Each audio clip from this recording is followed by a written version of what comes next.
Welcome to the first episode of Season 4 of Ed's Not Dead. I'm Robby Dodd. I'm joined by my co-host, Mr. C.H. Siddons. Hey, Casey. Hello, welcome back.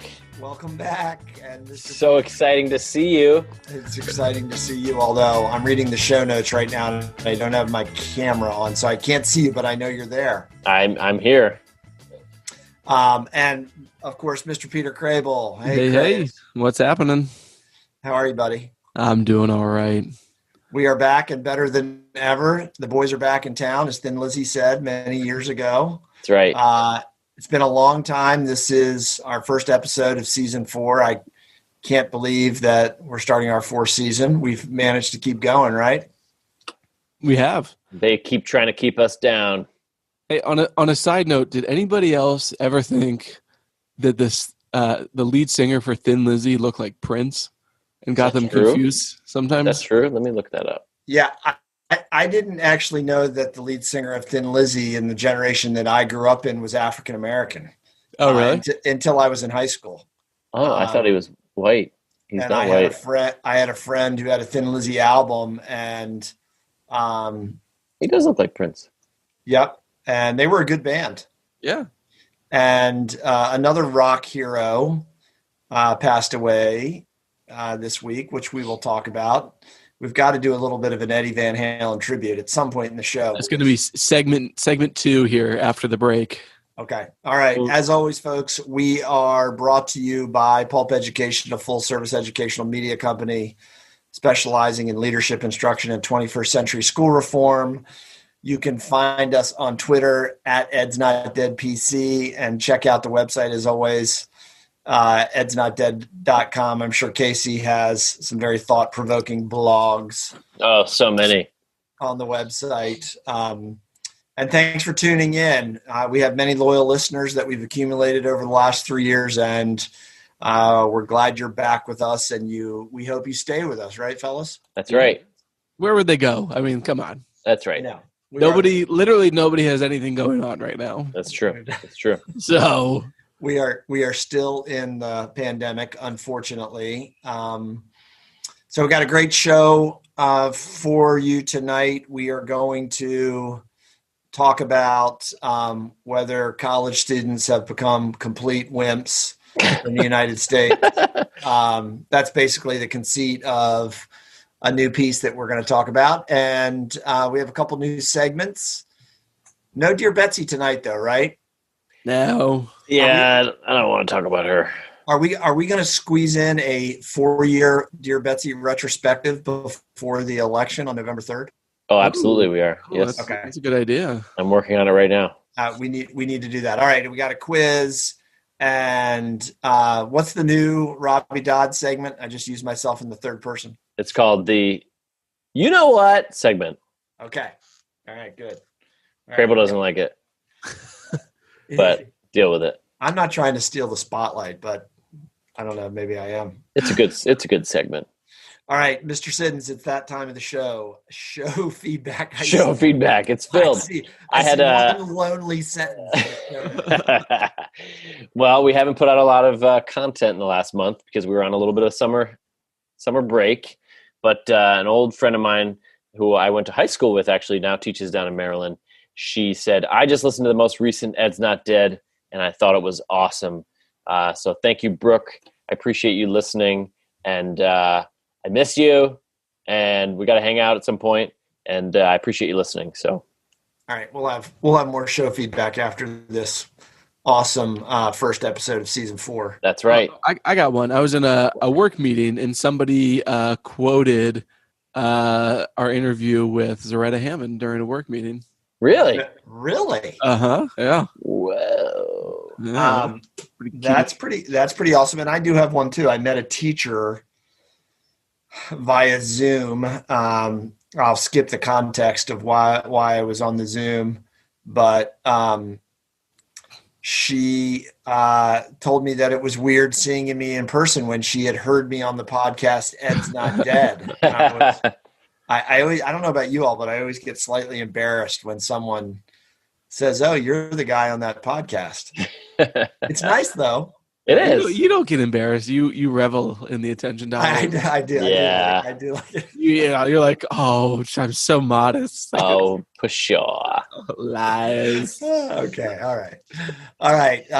Fellas, it's been a long time. We're still doing this via Zoom. How about those technical problems that just took up an hour before the show started? Can you believe Crable can't get his audio right? Jeez. That was pretty great. It was What good a use of time.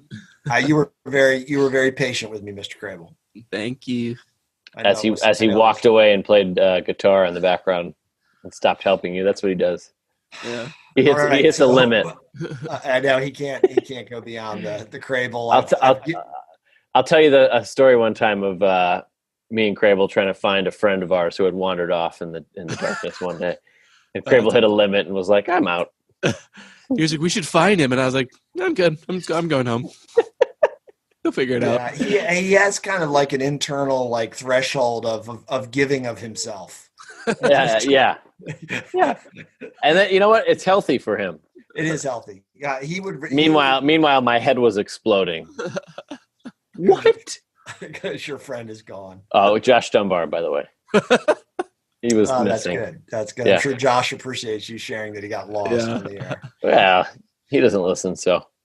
All right, fellas. It is the first week of October, concluding the first week of October. We have been in distance learning now since the middle of March.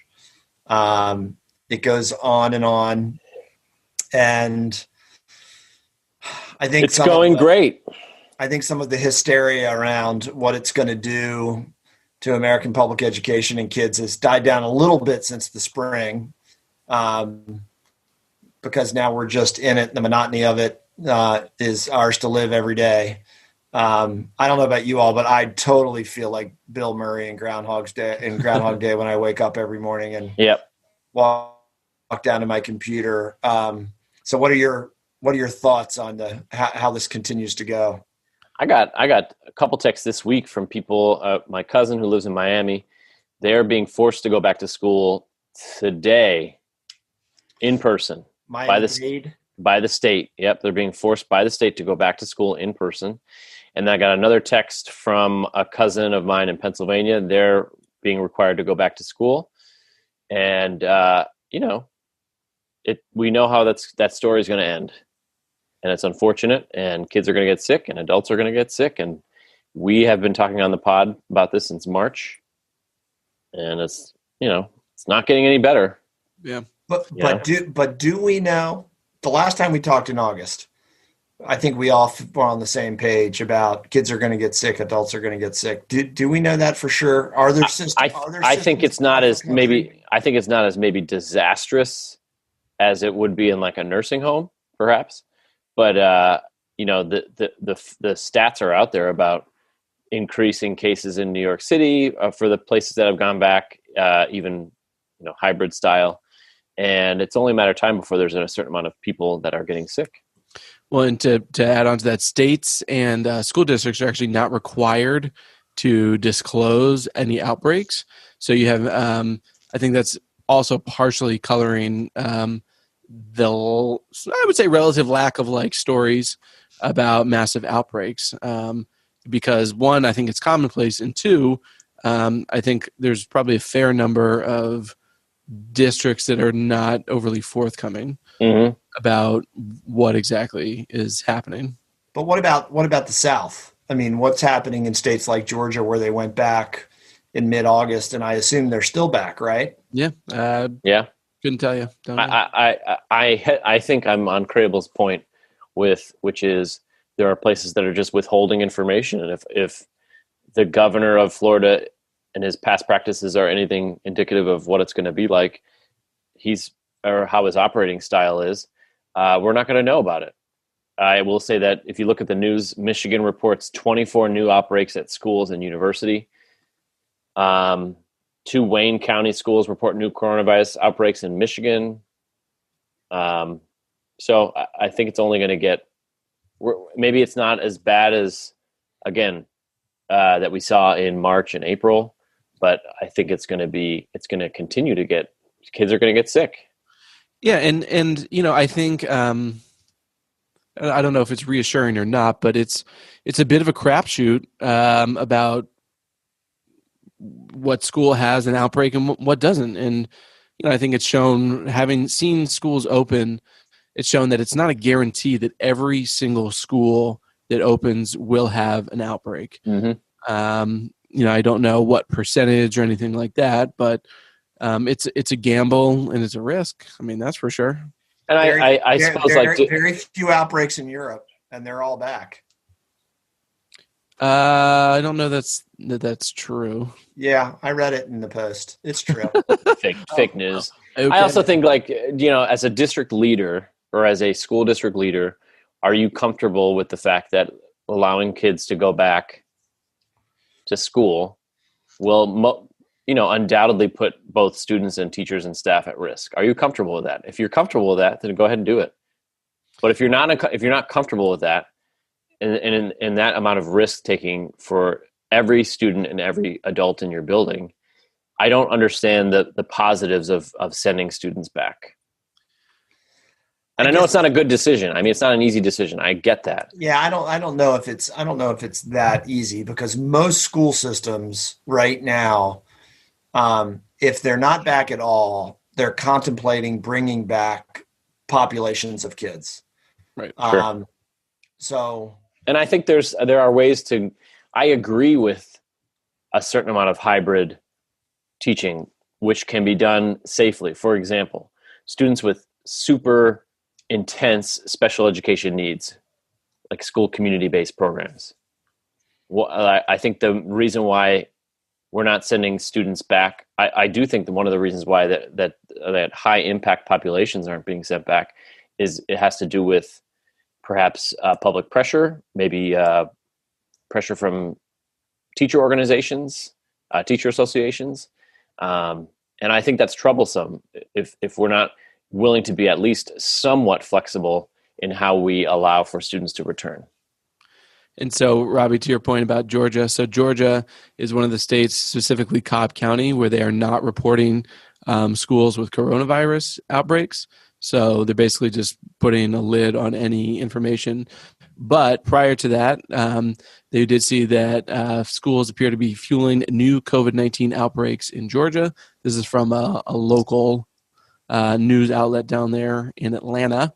And then there had been 275 outbreaks reported in schools, with the data indicating a rise of 115 since August 30th. So this was at the end of September. So over the course of a month, about 115 outbreaks among schools in the state.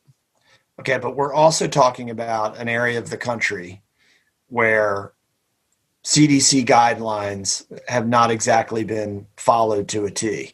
Yeah. I mean, when I can't remember what high school it was in August, you'll recall the video that went viral of all the students in the halls without masks on. Yeah. I mean, I don't think any of us support doing it that way.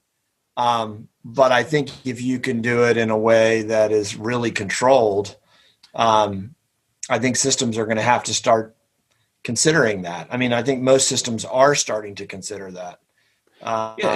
There's nothing wrong with considering it. And I do think that just the simple fact, of wearing masks significantly reduces the chances of transmission, outbreak, et cetera. But it is still a gamble. You know what I mean? It's a risk. It is a risk, but when I take my daughter to 7-Eleven or to Safeway, it's a risk. Yeah, it is a risk. But I suppose, what do you all think about sending back small pockets of kids and teachers to start? So students who have special needs, students who are receiving ESOL services,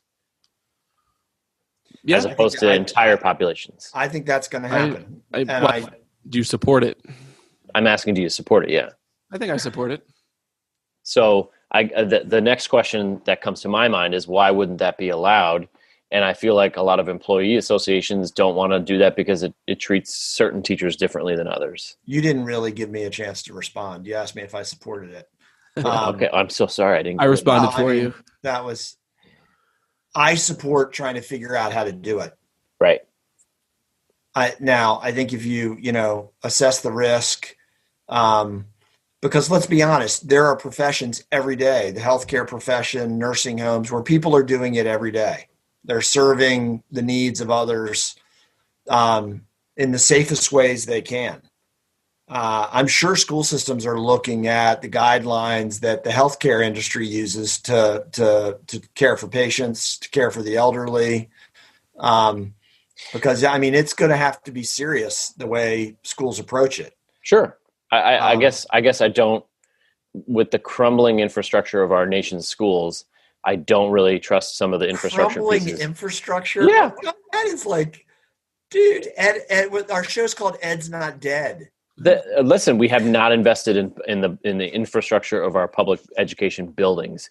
So if you go into listen, stop. I'm going to mute you. I'm going to mute you. Around your ears. I know, it's so terrible. Listen, if I'm not talking about necessarily just the actual structure, but if you look at the HVAC systems in school buildings, they don't have the filtration to actually help with, or at least mitigate, the virus or contaminating other classrooms in the school buildings. If they've been retrofitted like our previous school was, they're not set up to actually filter the air in buildings like that in an efficient way. So if there's any kind of outbreak, you're looking at closing the entire school because they're not set up for that. So you can joke about and mess with me about the crumbling infrastructure, but we live in a pretty wealthy area that invests a lot in public education, and the buildings, some of the buildings are not doing well. And if you go anywhere outside of a wealthy suburb, the buildings are even worse. So I don't understand, like, it's not something that people think about, but like, are we just going to teach outside? Like, are we just going to be out in the winter? There are so many challenges and barriers to this happening. And there's only, I believe the risk outweighs any kind of rewards that are going to happen. So you're totally anti. I'm not going back to school. I'm not totally anti. Here's my feelings on it. I think schools can and should plan for small pockets of kids and adults to go back. Here's what I fear is going to happen is that the districts are going to do that. There's going to be major pushback from unions saying no one at all should be returned, even when the districts are saying maybe just special educators or ESOL educators. And so without even like trying to find like a compromise, districts are just going to send everyone back, and it's just going to be a bum rush in the hallways. And it just doesn't seem like it's going to be a positive outcome.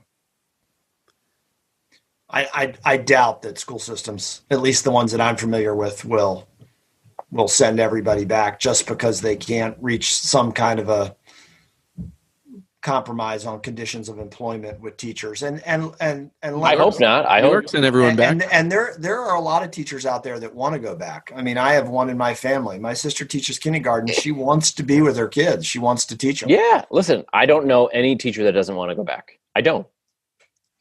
I have yet to talk to a teacher that says that they love this situation and that they don't want to be back in schools with kids. I haven't. I don't know if you have, but I mean, like, I want to go back with kids. Yeah, I was telling somebody the other day, I was like, man, you know what? I was like, the whole reason I got into education is so I didn't have to sit in a stupid cubicle all day and write stupid emails, go to stupid meetings. Yep. Just sitting on my butt all day long. And that's what this job is now. Yep. You're sitting on emails. I don't interact with kids. In a very limited, have interactions with like teachers and stuff. You know, it sucks. So I think everybody's on the same page there. But and the two classes I teach, but two kids keep their cameras on. So it's like I'm staring at blank squares all day. Well, why don't you ask them to turn their cameras on? Because I don't think it's respectful to ask kids who may be coming from a different living situation to ask them to put their cameras on. That's a different topic. What were you going to say about office jobs there? I was going to say that there's a difference between, you guys just talked about wanting to go back. There's a difference between wanting and being willing to go back. Yeah. There are a lot of teachers that are willing to go back. Yeah. Yeah. And are you willing to go back, Mr. Siddons? Yeah. Okay. Yeah. So back to my point about the cameras. I'm a little annoyed. Well, I mean, you come Oh, are you on. teaching a class right now? Are you teaching right now? No. Oh, Sarah just told me to bring it down. Yeah, I did. Is that some like? I'm just messing with you. My feeling on it is, I tell them I would like you to. Coming from the guy who's teaching one class. Two. Okay, two.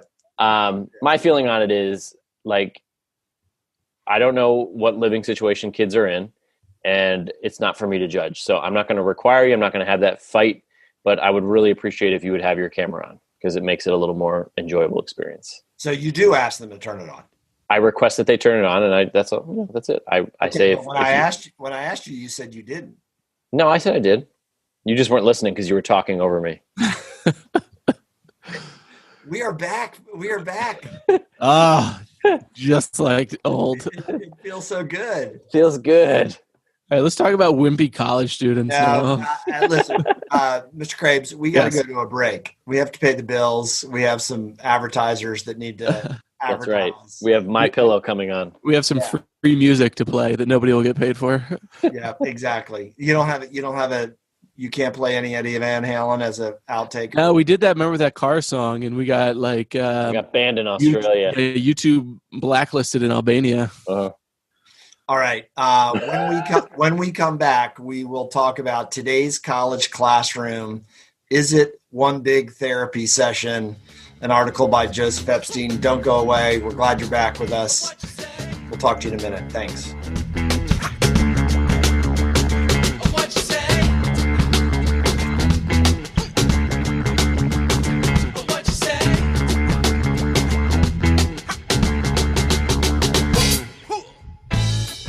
Welcome back to Ed's Not Dead. We are still with you. Hey, boys. Hey. Hey. All right, we had to go into our separate corners after our first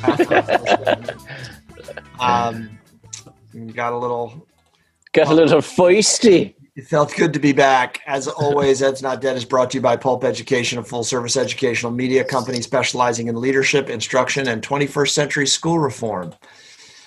All right, so which one of you dug up this this piece titled "Today's College Classroom is a Therapy Session" by Joseph Epstein? That would be yours truly. All right, good find. I will give credit to Commander Lawrence Bateman, who's the head of our NJROTC program, and he's a listener of Ed's Not Dead, so he gives me a lot of crap about some of my mushy gushy feelings on education. All right, so here we go. Mr. Epstein appears to be taking exception with how the college classroom is now focused on students' self-esteem, creating a caring environment. He even goes as far as including environments that foster anti-racism or anti-bias as a part of their classroom culture. I'll hit you with a couple quotes. The two biggest lies about teaching I love this quote. Are that one learns so much from one's students, and so gratifying is it, one would do it for nothing. Since the mid-1960s, colleges and universities have instituted student evaluations of their teachers. Apart from reporting genuine delinquencies, he's always late to class, et cetera, et cetera. Mr. Epstein goes on to say that professor evaluations by students in college are basically worthless. He sums it up by saying that, the way that he pressed kids academically, his high expectations, what he expected of them, what he equally expected of himself, was what made him a good teacher. I attempted to present myself as reasonably cultured, passionate about his subject, serious but not without humor, fair but strict, as someone who put out for his students by carefully preparing for class and putting much labor into grading their papers, and expected them to do the same for me. I never felt the need to assure students that in me they had a friend. So Seems like a great guy. He's essentially saying that the college classroom has become a place of coddling and I guess in some ways a lack of high expectations for learning. So what do you make of Mr. Epstein's argument? Well, let me start by finishing one of the quotes in reference to learning things from students. He said, "I had a number of bright and winning students, but if I learned anything from them, I seem long ago to have forgotten it." I do think he's being a little bit truculent for the heck of it. Yeah, I agree. I would venture so far as to say that Mr. Epstein does not have a lot of self-reflection going on. I think there probably could be a reasonable argument to be made that maybe there is too much attention paid to feelings or psychotherapy sessions. Maybe that could be a conversation worth having. But the sort of information, I won't even call them facts, that he uses to back up his arguments are totally ridiculous. And to me, really are epitomize the sort of like culture battles that we're having in this country right now. Specifically, he talks about fostering an environment where anybody feels welcome. So he is 100 and only % focused on himself and how he feels.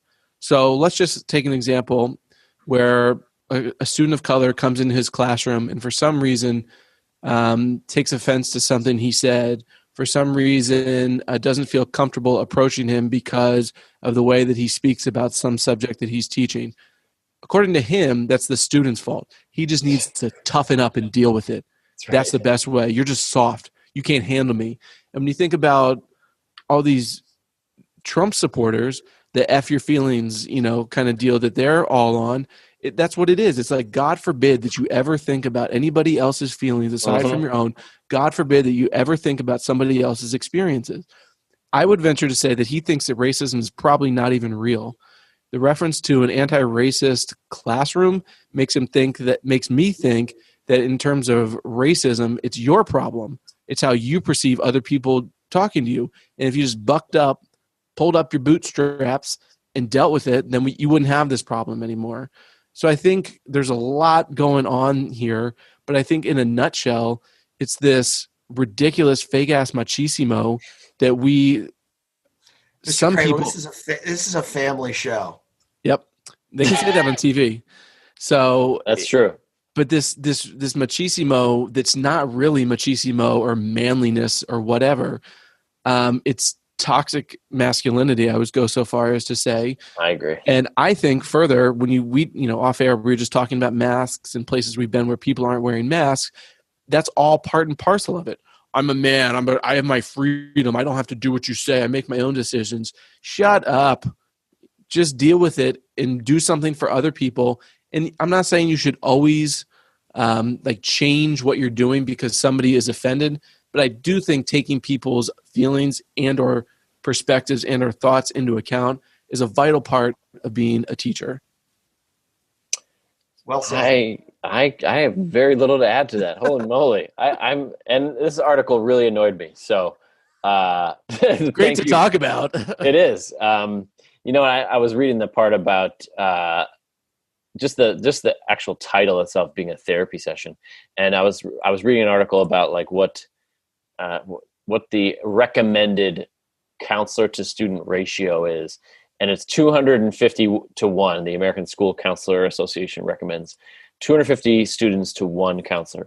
Right now in America, on average, 455 students to 1 counselor. So when the systems across the nation start to put more funds into paying counselors, psychologists, school psychologists, and psychiatrists in school systems, then maybe teachers won't have to worry as much about the social emotional well-being of children. But at the end of the day, that's really a foundational part of being an effective educator, no matter if you're in a university or in a kindergarten class. So I think it's easy for him to say that, but I also think it's pretty short-sighted of him. And he talks about the tough guy approach. And I do think that there can be a time and a place for the tough guy approach. I think that some kids respond well to it. I'll steal a page out of Robbie Dodd's book here and make a sports analogy, but with coaches, you have some coaches who are yellers and screamers who get up in your face, and some players, regardless of the sport, it fires them up. They're going to be like, I'm going to show him. Right. And some, it shuts them down. And there's a billion examples in sports. And I think any effective coach, any effective teacher knows when and how to differentiate between when that approach is useful and effective and working and when it's not. Yep. And I guess there's one more thing I'll say. He ends by saying, kind of referring whether he doesn't know if the tough guy approach would be acceptable today. I don't know yes or no. I think that there are, again, examples where it would work. But I think it's a lot of this like nostalgia towards things of the past being so great or perfect. And it's like, yeah, kids probably are more in touch with their feelings today. Teachers are more expected to take individual preferences, individual feelings into account. It's in 30 years, it's going to be different again. And right. So it's like, but at the end of the or adapt. At the end of the day, you physiologically, your brain cannot learn information if you're not in a safe environment. So if you're not willing to put in the work to really create a safe social emotional environment, then there's not as much learning that's going to happen. So the whole point of education goes out the window if you're not willing to provide that safe space for students to learn in. I'm not talking about like mushy gushy stuff, but I'm talking about like just a safe. Fight back, Robbie. Yeah, I mean, I can't. You guys are. It's going to be a boring show if all three of us feel the same way about Mr. Epstein. I'm torn on this. I mean, I kind of feel at times that I'm of another generation a little bit, and maybe it's because my dad was 40 when he had me, and so I had to listen to and he was a progressive educator. But colleges are complex places because what's the number one problem on college campuses? Drinking. Drugs. Thank you. Drinking. So colleges have essentially lost control of being able to promote positive, healthy behavior on the part of students. Yep. It's been that way for a long time. Yeah, I was about to say, this is nothing new. Animal House glorified specific behavior that is. This is 50 years. It's my lifetime. Okay. Yeah. My old man used to say that if you walked into the University of Maryland into a dorm in 1959 or 1960 and then teleported to the future and walked in there in 68 or 69 a decade later, it was unrecognizable. He always said that the college presidents laid down and never got their colleges back. He said the kids took over. And I think there's a little bit of there's a kernel of truth there. And I think that's what this guy is talking about a little bit. I mean, he's a jerk and he's not someone that I would probably like to learn from because I think you're exactly right, Crable. He's only thinking about himself. But I do think he's trying to make the argument that I should be able to teach and have high expectations and not be kids' friends. They're there to learn and they need to meet my standards as a teacher. Agreed. And I mean, there's a part of me that thinks that's reasonable. Fun fact, you ready? Go. In the article, he references, I had such a teacher at the University of Chicago named Norman McLean. When he asked you a question, he made you feel as if you were being interviewed by the bad cop. This was deliberate. When McLean retired, he wrote an article in which he mentioned one of his tough guy teachers on whom he modeled his own teaching. You all know who Norman McLean is? I do not. No. Norman McLean was incredibly celebrated professor at the University of Chicago who also so happened to write the novella A River Runs Through It, which was turned into an Academy Award-winning movie. Wow. And Norman MacLean, if you watch A River Runs Through It, directed by Robert Redford, Norman MacLean was a hard ass. Yeah. And so this guy, he comes from a tree of just what you said about coaches, Crable. Yeah. That this is a certain method of teaching that he espouses. And I'm not saying it's a good method, but it is a method that has probably worked for some students over the years. And so I'll share two little kind of snippets that I think illustrate the difference between what he's talking about being effective versus not effective. So in high school, I had a chemistry teacher who liked to give pop quizzes, right? And so he'd give you a pop quiz, and then he would take a giant marker and write your letter grade across the entire size of the paper, A, B, C, D, E, F, whatever you got. And then as he was passing them out, he'd make snide little comments to kids that didn't do as well. Okay, do you really need to tell us anything more about this? Awful. Right. Jesus. But that's high expectations. That's being hard. Tough love. That's tough love. That's being hard on students. No, that's saying, I taught this. You didn't learn it. High expectations are not humiliating kids. That's a terrible example. I taught it. You didn't learn it. I would say that's a tough line. Hold on. That's a tough line to cross, because in this particular article, he's talking about using shame as a way to actually promote, a positive or a productive student learning environment. If only there was more shame. If only students had more shame. Better. Right. I'm just saying it's not. So maybe it's not exactly what he's talking about, but it's not far off. I was like, it's in the same ballpark. I guarantee that same teacher was thinking, man, this is gonna really push kids. Yes. This is gonna really push kids to do better. Next time, and if not, study. If not, say la vie. I don't really care that much. Yeah, but see, what I'm thinking of, and maybe I'm reading this guy wrong. I mean, everything that you described, Peter, runs counter to my Bandurian principles. My Bandurian triangle. Performance comparisons, all that stuff. Terrible teaching. Kills kids, right? I'm not espousing that. But, from my personal experience, the teachers that I had that I knew that I couldn't get a single thing over on because their expectations were so high and they were going to hold me to a high standard were the people that I did the best with. Absolutely. And that's I'm trying to give this guy credit for talking maybe a little bit about that. Maybe he's your guy in high school, but I do think there are people that do exist, like what I just described, that some kids don't like and they're not willing to conform to because they let me say one last thing. The other thing that's overtaken education is what? And you hate this, Mr. Siddons. Come on, Mr. Siddons, get off your phone. Grades. So some of this mealy-mouthness is about that I'm not going to get what I think I should get. Yeah. Yeah.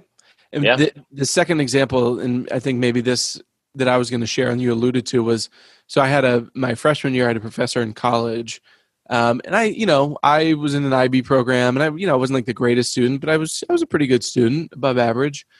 And I think it was like a Latin American history course or something like that. And I wrote my first essay, and my nice 5-page double-spaced essay. And I was like, man, this is so good. This paper right here. He destroyed it, just destroyed it. Yeah.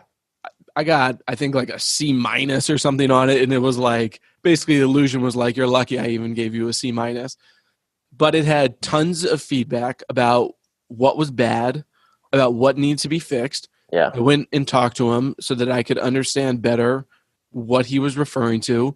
And I really do credit him in the feedback he gave me I ended up taking 2 classes with him with making me a better writer. Mm-hmm. So maybe, what you're talking about, you're hard on kids in terms of what you expect from them, but you also coddle them by explaining to them what needs to be improved. that there's certainly something there. And, we'll never know his specific intentions. But everything else that he was talking about makes me think that he's more along the tree of the first teacher I reference as opposed to the second. Nothing wrong with high expectations. I agree with you. I mean, on a much more superficial level, you had put some time into that paper. I had Ruth Kreisman in 5th grade who, I always, one of my first go-tos all through school was, let me see how I can use my charm to maybe find some loopholes in even in 5th grade, you were pulling that move. And Miss Kreisman made it very clear early, right out of the gate with me that wasn't going to work. And so I think it was my best year in elementary school, and she was a little scary, but I wanted to do well because I didn't want to let her down. I've always thought that, there is something about effective teachers where there's a little bit of a differential in power because you don't want to let them down. You want to do well for them. And because they've shown, maybe it's the feedback you got from this guy. They've shown some interest in you, or they've expected something out of you that maybe you didn't even know you could produce. And I mean, in the research, they call it the old term is they called it academic press. You press somebody. And I don't know. I mean, this guy is. Well, but I was just thinking. So, question for you guys. So, he references like this what I would call a pseudo expectation for teachers to be students' friends. I mean, I think and I think that's a gross mischaracterization of being an empathetic individual. That certain people, they hear you should be nicer to kids, or I don't know, some feedback like that, or more approachable, or something like that. And then, how they interpret it is you should be their friend. And I've never heard any educator at any level ever say you should be their friend. But that's what he refers to. Because that's a quote that proves his point that that teachers are being asked to be friends with their students. But there's also the other side where I was taught to not smile until Christmas. So don't, as a teacher, don't smile, And I think there's a very clear line about, being an empathetic person does not make you weak. It makes you a strong person in terms of understanding where people are coming from and what they're bringing to you. And it requires a certain understanding about who is in front of you. And that doesn't come by not being socially, emotionally aware of where your students are coming from. Empathy, not sympathy. But I would say, I'm gonna shine the bright lights on you, Mr. Sids. They're reflecting on me. I can't see. Oh God. I haven't known many teachers. That is so shiny. I wish the audience could see it.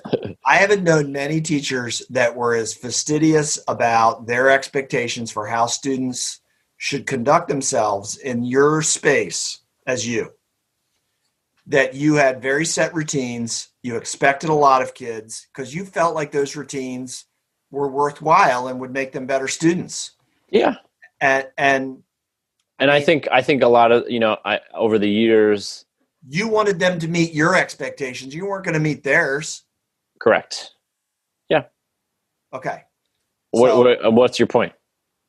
My point is that you can be both. You can be empathetic and also really challenge kids and cause a little bit of productive struggle and discomfort. That's how you grow. Yeah. And I think as you move up in the grade levels, it gets a little muddy. Like 6th graders' routines and expectations, they're so ingrained in like how middle schools are operating and how they're expected to operate even more so in the elementary levels.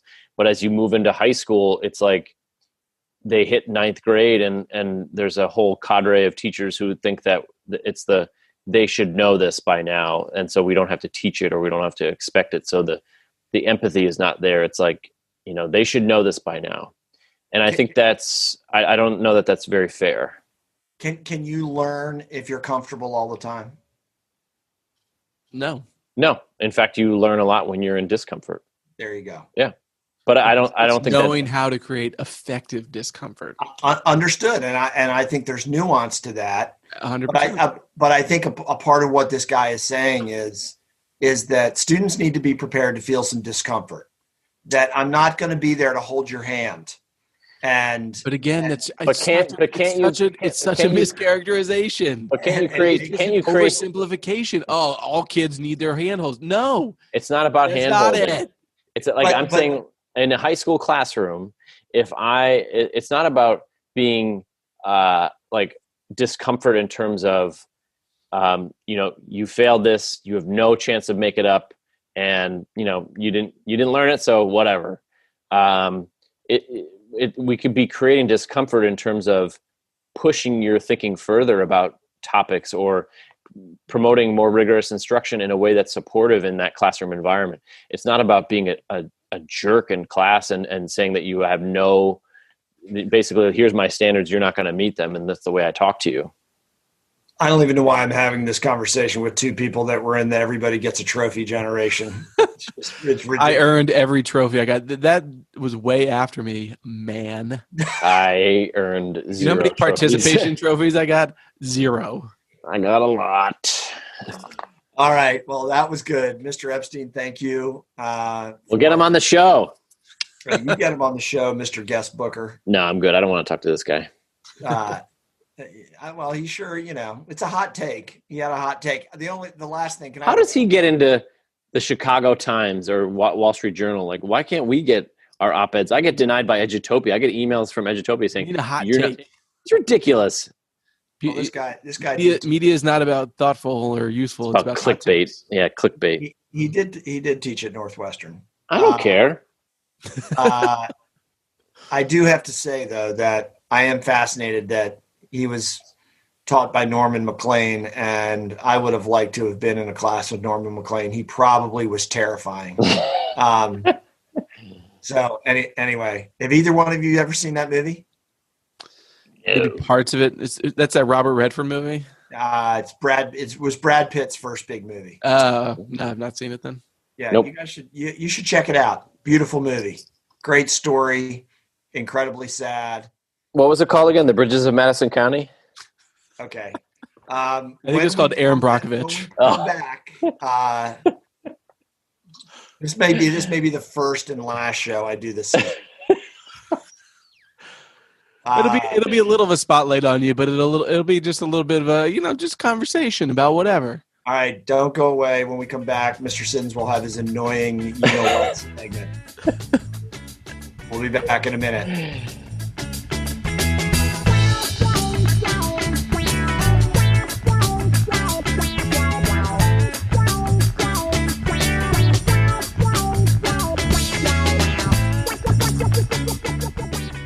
Welcome back to Ed's Not Dead. We are still here. Hey, fellas. Hey. So this past week, Eddie Van Halen, one of the founders of the seminal late 70s, 80s hard rock group Van Halen, which you all know had a big influence on me growing up, passed away from, I guess, complications from throat cancer. Yeah. That he had for, I guess, maybe the better part of a decade. Aside from being, I guess, Mr. Krabs, you're the resident musician, but aside from being on the Mount Rushmore of rock guitar players, probably. Yeah. Van Halen was just a great, fun, straight ahead rock and roll band. And I was very sad, boys, yesterday when I heard that he had passed away. Yeah. He was a guitar god. And everybody from my generation, from Generation X, adored him. Yeah. And it's funny. Friend of mine, professional friend of mine, Joe Rubens, principal. You know him, Mr. Siddons. I do. He texted me today to tell me how sad he was. Yeah. About he said you all had a conversation about Eddie. Yeah, he said he's got 3 Van Halen shirts. Yeah, and his wife was surprised about it. He also tells me stories about his mongoose from the 80s. So he was listening to Van Halen and riding his mongoose. That's funny. Anyway, you dug up a really interesting clip where Eddie Van Halen was being interviewed at the Smithsonian in 2015. And he talked about emigrating from Holland as a kid. Which I had no idea. Yeah, his dad was had various odd jobs, but on the side was a clarinetist. And as Eddie later said publicly, was an alcoholic. And I think Eddie's struggles with substance abuse were familial in some way. He also said they helped him with his stage fright. Did you hear that, Mr. Crable? I No, didn't. I could relate though. Yeah. Yeah. That self-medicating was the way that he got over. I think the quote was being so damn nervous. Yeah. When he performed. So why don't you play this interesting clip about being a second language learner in Pasadena, California? Yeah, I guess a kid asked him in the audience about his first day of school in America at this conference at the Smithsonian in 2015 called "What It Means to Be an American," and here's what he had to say. Oh, it was absolutely frightening. Because, we already went through that in Holland, first day, first grade. Now you're in a whole country where you can't speak the language and you know absolutely nothing about anything. And yeah, it was beyond frightening. I don't even know how to explain. But, I think it made us stronger because you had to. I mean, the school that we went to was still segregated at the time, believe it or not. And since we couldn't speak the language, we were considered a minority. And my first friends in America were black. Their names are Stephen and Russell. Yeah, I think one thing when I hear like famous people, maybe not all famous people, but talk about school, and we talked about maybe a month, 6 weeks ago, Dave Grohl, former drummer Nirvana, lead man Foo Fighters, kind of like rock and roll, modern day rock and roll god. He talked about how his mom was a teacher and what a terrible student he was and everything. And when I think about that, I often lament the fact that we value and prioritize such a limited skill set in schools. Yeah. I think we value the ability to sit and read and sit and write or, do computations in math, let's say, so highly that we often overlook things or skills that kids do have. And I think back to our interview with Zaretta Hammond actually in season 1, and she talks about how kids are born with natural confidence and how we kind of beat it out of them by telling them, well, you're not good at this, you're not good at this, you're not good at this, instead of saying, well, what are you good at? Right. Cool. Let's work on that. Do you want to keep working on that? Let's nurture that. And I just think it's such a shame that we can't figure out a way for schools to value all sorts of skill sets. And plenty of people have become successful that maybe haven't done that well in school. And sometimes I just feel like we look at kids, and whether it's middle school, and I mean, you guys can speak a little bit better to high school, where if they don't do well, maybe subconsciously we write them off a little bit is, not going to be successful or not going to whatever amount to anything exactly means. And so I think this is always a good reminder that success and skills come in many different forms. Yeah. Well said. Yeah, I was thinking about when he talked about being in school, I was thinking about being obviously he was what today would be considered, he was an ESOL level 1 kid. Mm-hmm. and, who tried to make him feel comfortable in school. I would hope that today we do a better job with kids like him from wherever they come from, to make them feel safe, because to hear someone like Eddie Van Halen, who, at one time was somewhat of a household name, talk about how terrified he was as a child in school. He wasn't making that up. He was terrified. Yeah. He and his brother Alex. So anyway, rest in peace, Eddie VH. You'll be missed. I wish another reason why 2020 needs to be over. I agree. I wish we could. There's no way we can play a great Van Halen clip. We'll get sued or something. You can play. I think like 10 seconds or less. I think it's maybe 15 seconds. I'll leave it up to you. Should we risk it? You got something, Mr. Sids? It can be our lead into you know what. You know what?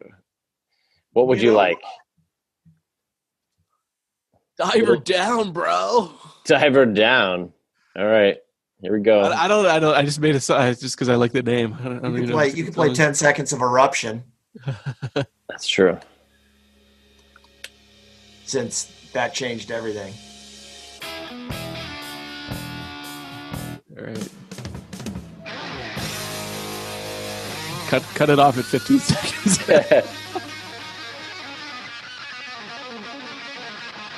Pause. Maybe if we wait. That was 10 seconds. I don't know how it works. Mr. Crable? Yeah. How does one learn to play guitar like that? And how did Eddie create that tapping thing? Dedication in practice. There's no substitute for just the sheer number of hours that he must have spent practicing playing, doing scales over and over and over and over. Locking yourself in your room and just practice. Yep. Well, he did say that, while Van Halen was renowned for their, post performance partying, that he was actually the quiet one in the band. His way was to go in his hotel room and drink vodka and do cocaine and play his guitar. So I guess that's why he was so good. Yeah. Yeah. Anyway, all right, he'll be missed. You know what, Mr. Sids? You know what? All right, so this is our new segment. We're going to try this out. We're gonna do a little poking of Dr. Dodd here, and we want to hark back to the days of the '80s and the formative years of the Doctor. Maybe a little explanation about why it's called You Know What. Didn't you create an app called You Know What at one time? It was like Mash Mr. Dodd, or still out there on the Android store. Yeah. So when anybody from his school who needs to get a little frustration, when Dr. Dodd gets upset about something, when he gets upset about something or fired up about something, sometimes he'll say in response, "You know what? You know what?" And so we decided to turn this into a segment that could be short-lived based on how the quality of it is tonight. Okay, all right. We'll see all right, so Dr. Dodd, you graduated in what year, 1987? Yeah, you're going to throw me some softballs here. Yeah, so I'm going to list some movies, and I want you to tell me the movie of that year, 1987, that you felt was like, tell us a story about it, about when you went to see it, what you thought about it, etc. You ready? Just so everybody knows, he has an unnatural proclivity to recall everything. Songs. Well, he won't now that we put him Details. under pressure. Yeah, I know. From year. Stop with the build-up. Okay. All right. Ready? I'm going to list out. How many movies should I list out? 5 or 10? No, 5. 10's too many. Let's 3 to 5. All right, we'll go 5. Ready?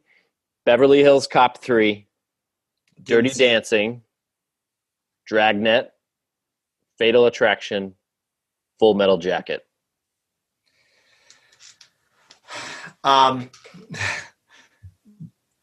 Dirty Dancing, I took my next door neighbor, my dear childhood friend, Stephanie Wenzel, in August of 1987. We were both getting ready to go away to school. She was going to James Madison, and we had grown up next to each other our whole lives. Her parents were German immigrants. And I said, let's go see a movie before we both go to school. And I took her out, and we went and saw Dirty Dancing with Patrick Swayze, and the late Patrick Swayze. And He's dead? I He didn't died like like it. 6 years ago. I didn't like it. I thought it was cheesy. I was also an 18-year-old young man. I don't know how Steffi felt about it, but that's my Dirty Dancing memory. Full Metal Jacket was the great Matthew Modine, who the basic training first 20 minutes of that movie is probably the best part of that movie. It's a great. Platoon had come out the year before in 1986, the great Oliver Stone movie. That was the era. That was getting towards the end of the era of Vietnam movies. It kind of, there was the Hamburger Hill. Yeah, Deer Hunter, Hamburger Hill. Platoon kind of reached a high point. It won a bunch of Oscars. Those other terrible movies you mentioned, I didn't see any of them. All right, next topic. I got one for you. Oh, all right. All right, I want to name a couple concerts that you went to at the Cap Center specifically, because it's blown up. And any good stories you got about going? None that I can share on the air. None. You can't even edit them at all. Nope. All right. Well, name three Not concerts. really. Name three concerts you went to at the Capitol Center. I can tell you concerts I saw. I saw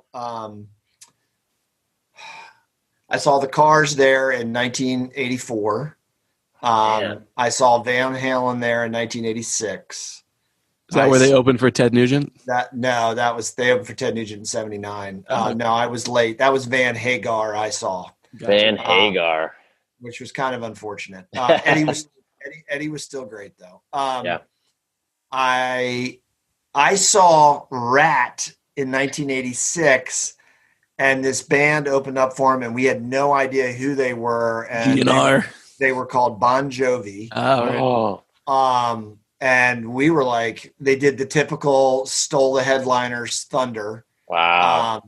And they were incredible. I saw Judas Priest there, and a bunch of others. Nice.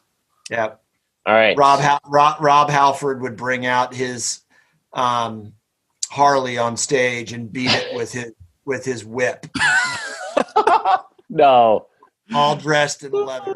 That is hysterical. Funny. Breaking the law. Breaking the law. If you had to pick one song that summed up your 80s experience, do you think you could narrow it down to one song?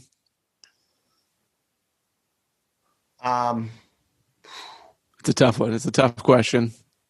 I would say probably just kind of the gestalt of the 80s. I would say Billie Jean by Michael Jackson. Oh, nice. Okay. Or I don't know. I need a little bit. Yeah, you can think on it. Maybe Jump by Van Halen. Okay. Yeah. That was a huge album. I mean, that was just huge. I was 15. That was just incredible. That was the same. Get this. That was the same year. 84. As Thriller. Oh man, I didn't think about that. That's pretty wild to think about. Yeah. Yeah. And Ghostbusters. And Ghostbusters. All right. What else you got? All right. We're probably totally boring the audience, but go ahead. This one is about sports, and I'll give you a few highlights from 1987, and you can pick one of the list.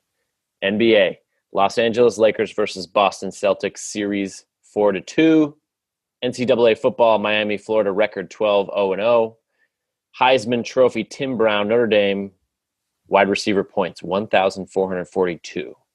And Super Bowl 11: New York Giants versus Denver Broncos, score 39-20. Yeah, that was the era of John Elway losing in the Super Bowl. He lost to the 49ers, he lost to the Giants, and he lost to the now defunct Redskins. Oh. It might have been 3 in a row. It was close. Yeah. Tim Brown was a great college football player, had a great pro career with the Raiders mostly. What else you got? What else did you share? NCAA football, Miami, Florida record of 12-0. Those were the Vinny Testaverde, Michael Irvin, Miami, the U. Yeah, they were it. Man. By the way, I like how Casey gives the record as 12-0-0. I don't know. I knew you were gonna give me shade for that. I knew it. They might have lost. Can you check to see if they lost the national championship game against Penn State that year? I can look it up. Well, maybe next time. Okay. All right. All right. Let's finish it up. What else do you have? That's it. Do a quick. There we go. Perfect. That's all I got. But I have a quiz for y'all. All right. Thank you. So you got it. That was good. I enjoyed that. Yeah, that was fun. You're gonna have to come up with some more. You got to hit me on some dates next time. Okay, I got it.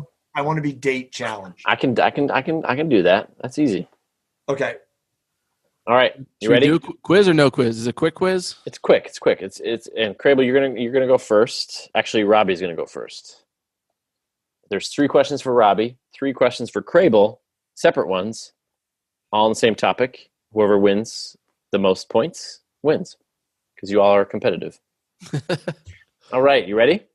Yeah. So, Indigenous Peoples Day is coming up, people. Coming up on October 12th, also known as Columbus Day. The day this is coming out. That's right. The 15th century Italian explorer is tied to the spread of disease, the initiation of the transatlantic slave trade, and to violent acts committed against native inhabitants of the Americas, and also of being a federal holiday, and a lot of praise for the Italian community in America. So, question 1. Indigenous Peoples Day, Robbie, aka Columbus Day, is celebrated on the second Monday in October. What year did it become a federal holiday? 1971, 1980, or 1981? I'm going to say 81. Incorrect. It's actually 1971. You got 2 more tries. Number 2. It took how many weeks to travel across the Atlantic? A, 8 weeks, B, 9 weeks, or C, 10 weeks? Christopher Columbus? Yes. By the way, whose reputation has taken more hits than Christopher Columbus? Oh, man. As he should. I'm going to say 10 weeks. 10 weeks is correct. Very good. There you go. Number 3, which city was the first city in America to adopt Indigenous Peoples Day in 1992? Was it A, Berkeley, California, B, Washington, D.C., or C, Nashua, New Hampshire? I'm going to go with Berkeley. Very good. That's 2 out of 3. Very Thanks. good, Dr. Dodd. All right, Crable, All right. You got to beat 2 or more. Are you ready? I'm ready. Number 1, in 1989, which state became the first state to replace Columbus Day with Native American Day? A, South Dakota, B, Pennsylvania, or C, California? California. Incorrect. The answer South is Dakota. South Dakota. Oh, knew it. Sorry. Number 2, 56 56. years after Columbus's first voyage, how many natives remained on Hispaniola out of 300,000? Is it A, 100, B, 500, or C, 10,000? 10,000. Incorrect. The answer is B, 500 500? people were left over from 300,000. My Number God. 3. Let's end the game. I won. Number 3, roughly how many counties, districts, cities, incorporated towns, boroughs, villages, and census-designated places are named after Columbus in the United States? Is it A, 92, B, 20, or C, 54? 92. Incorrect. It's C, 54, where 2.7 million Americans live today. That was a mauling right there. Dr. Dodd, this trophy that is imaginary is for you. Thank you, Mr. Siddons. Did he just go 0 for 3? I didn't get a single one correct. He I think it's did. the first time I've ever failed that epically. Thankfully, it's not for the public. All right, Mr. Krabs, do you have a fantasy team? I do. Yes. How's it doing? It's doing okay. Not too bad. Yeah, mine's doing okay. They're 12-0-0. You have one too, Mr. Sids? You don't have one. No. I didn't even know they were playing football. Let me ask Mr. Crable one other question. Mr. Crable, what did you think of the benching by the Washington football team of young quarterback Dwayne Haskins? I mean, honestly, don't care. I mean, there's such look. It's the franchise is such a disaster. They suck so bad.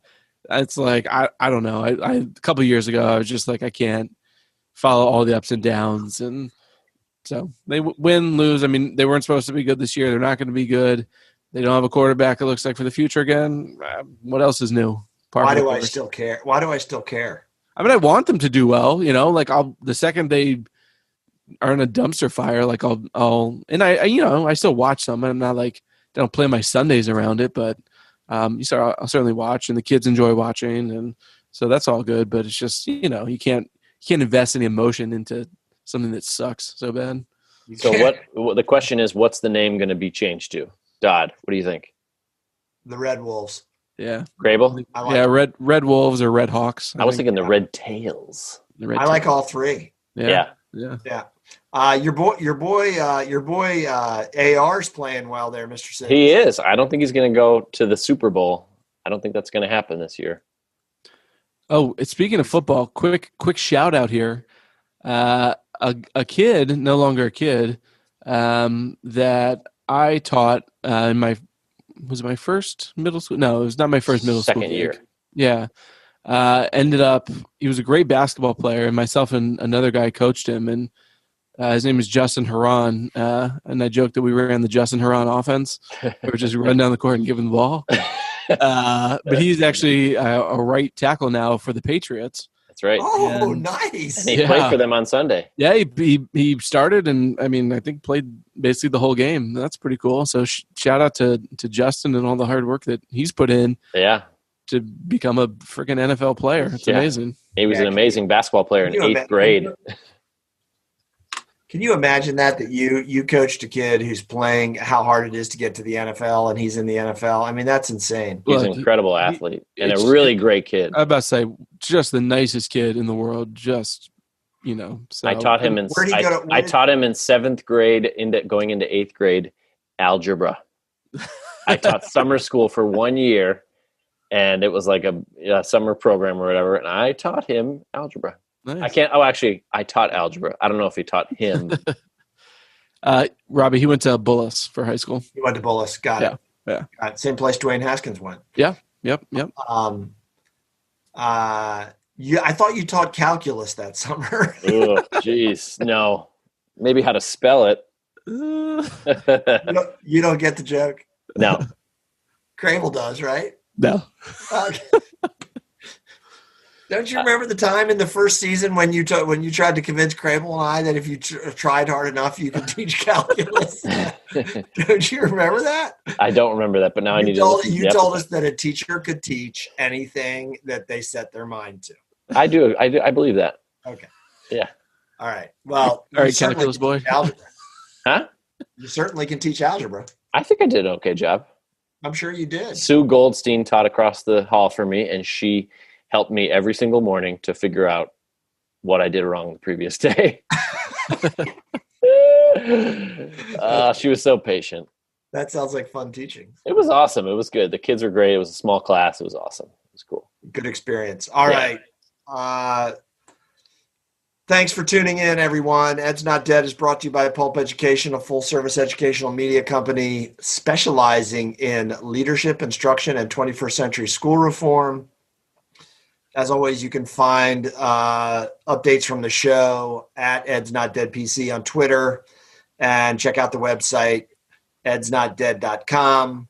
Last call. Okay, I just went away from the screen, and now he's doing bizarre backgrounds. Anything coming up, you guys? You got any pithy writings coming out on the website? In the hopper. Yeah, I'm working on a couple blog posts. Okay, I got you. Yeah. Okay. Sounds good. I've been writing and recording music, so What? that's exciting. Yeah. All of my school videos, Crable, have your songs in the There background. you By go. the way, so if you look on Nice. our YouTube page, Soul Witness There is you in the go. background of all my videos. Oh, cool. Well, I'm about to actually. Sometime I put it in a song on Spotify to release a single, so it just has to go through the approval process and should be up hopefully sometime next week. Nice. Yes, Is it under Soul Witness? it is. Yes. What do you say, Robby? Can one or both of you motivate me to do something outside of Your paid work? Why don't you do a rebuttal to my op-ed about principals back in the classroom? I'd have to read it first. Touche. I will. I'll read it. I'll check it out. You have a blog post that you shared with me that I need to look over. You want to hear something crazy? Yes. I've actually thought about teaching high school English, and maybe if the opportunity presented itself, that I would teach a course. I think you should. It'd be fun. Yeah, I think that would be fun. I might have to get certified for secondary teaching, though. I'm not sure that would be fun. Well, unless you have a co-teacher in there, which Yeah. you'd probably have to do anyway as principal. Get a provisional for a year. You'll be fine. Yeah. Or just do it. All right. Absolutely zero guests lined up for the next few shows, right? So just stay tuned, folks, and we'll let you know who's going to be on Ed's Not Dead. Yeah, But it's going to be big release names. on Twitter. Big names. Barack, Michelle, Okay. Joe, Uncle Joe, Uncle Joe. Biden. Sleepy Joe. Don't even repeat it. There's a vice presidential debate going on as we sign off right now. I know, and I'm so glad I'm doing this instead of watching that, because the last debate kept me up at night. It was bad. Maybe heartburn. Embarrassing. All right. As always, thank you so much for tuning in to Ed's Not Dead. Spread the word. Send us some feedback. We always love the feedback. We'll read it on the show. Rate us on iTunes. It gives us better search engine optimization. It helps our self-esteem. That's right. Makes us feel better.